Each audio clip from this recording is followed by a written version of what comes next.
लोग जीत रहे हैं, बहुत शुभकामनाएं आप लोगों को। बदलाव होगा, बदलाव होगा। चलिए, बदलाव होने जा रहा है, बदलाव होने जा रहा है। चलिए, सरकार बना रहे हैं, सरकार बन रही है, बदलाव होने जा रहा है। কোন দিকে যাচ্ছে ভোটারদের মন, এনডিএ নাকি মহাগঠবন্ধন?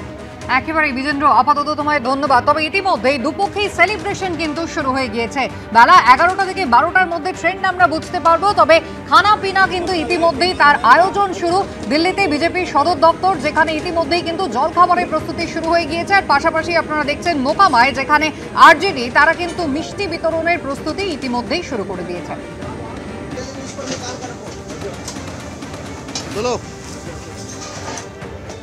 এক্সিট পোলে এগিয়ে রয়েছে এনডিএ, দ্বিতীয় স্থানে রয়েছে মহাগঠবন্ধন। বিহার ভোটের ফল কি হবে আর মাত্র কিছুক্ষণের অপেক্ষা, তারপরে কিন্তু জানা যাবে 2025 থেকে 30 কে থাকছেন ক্ষমতায়, কে থাকছেন কুর্সিতে। 2020 ভোটে জেডিইউ থেকে বেশি আসন জিতেছিল বিজেপি, এবার কি নীতিশ বড় ভাই? 2020-তে 75 আসন জিতে একক সংখ্যাগরিষ্ঠ দল ছিল আরজেডি, এবার তেজস্বীর ফল কেমন হবে? ভোট প্রাপ্তি নিরিখে এবার গুরুত্বপূর্ণ যাদব এবং মুসলিম ভোটের কত শতাংশ পাবে মহাগঠবন্ধন?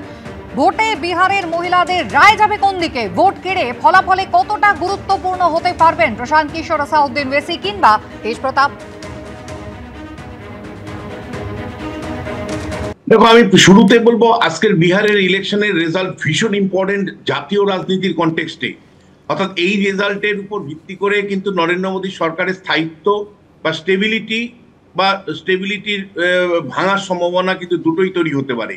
যদি বিজেপি এবং তার সহযোগীরা জয়ী হন, তাহলে দিল্লির প্রশাসনের স্টেবিলিটি আরো বেশি নিশ্চিত হবে। আর যদি মহাগঠবন্ধন অর্থাৎ তেজস্বী যাদবরা জয়ী হন, তাহলে কিন্তু দিল্লিতে কিন্তু একটা অস্থিরতা তৈরি হওয়ার সম্ভাবনা থাকবে। এটা প্রথম কথা। দ্বিতীয়, এসআইআর, ডেফিনেটলি এসআইআর নিয়ে প্রচন্ড বিতর্ক হয়েছিল। রাহুল গান্ধী তার মতন করে সেটা নিয়ে আন্দোলন করেছিলেন, যাত্রা করেছিলেন। তারপরেও যদি দেখা যায় যে এবং এর পরে যার জয় হবে, অর্থাৎ এসআইআর করার পরে বিহারের যার জয় হবে, সেটা ভীষণ ইম্পর্টেন্ট। এই কারণেই এসআইআর এর পক্ষে বিপক্ষে জনমত কোন দিকে গেছে তার একটা আন্দাজ করা যাবে। থার্ড যে বিষয়টা দেখো, এটা বারবার আমরা লক্ষ্য করছি যে এই ভোটের আগে এই যে বিপুল পরিমাণে টাকা দিয়ে দেওয়া মানুষের হাতে, ভোটটাকে কার্যত কিনে নেওয়া, 1,25,00,000 মহিলাকে 10,000 টাকা করে ভোটের আগে দেওয়ার কথা ঘোষণা করা হলো। এবং ইলেকশন কমিশন কিন্তু সেই ঘোষণাটাকে কার্যকারী করলেন এই বলে যে এটা অনগোয়িং প্রজেক্ট, ফলে টাকা বাড়ি বাড়ি কিন্তু ভোটের আগের দিন পর্যন্ত গেছে। ফলে এই প্রকল্পে যে মহিলারা টাকা পাচ্ছেন 10,000 টাকা করে, এর একটা বিরাট ইম্প্যাক্ট পড়ার সম্ভাবনা, যা অনেকেই মনে করছেন যে বারবার লাস্ট কয়েকটা ইলেকশনে কিন্তু মহিলা ভোটাররা বেশি পরিমাণে কিন্তু নীতিশ কুমারদেরকে ভোট দিয়েছেন। এবং সেই জায়গা থেকে আবারও মহিলারা কি তাহলে নীতিশ কুমারকে ফিরিয়ে আনছেন, এই প্রশ্নটা কিন্তু খুব গুরুত্বপূর্ণ। কারণ মহিলা ভোট ব্যাংক নীতিশ কুমার বারবার এগিয়ে থাকছেন, এটা দেখা যাচ্ছে। এবারও যদি দেখি তাহলে 3.3 মিলিয়ন ভোটার বেশি মহিলা ভোট দিয়েছেন। মানে ভারতবর্ষের বিরলতম রাজ্য বিহার হলো যেখানে মহিলা ভোটাররা কিন্তু পুরুষ ভোটারদের থেকেও বেশি, মহিলা voter out number the mail voter. ফলে এটা একটা গর্বেরও বিষয়।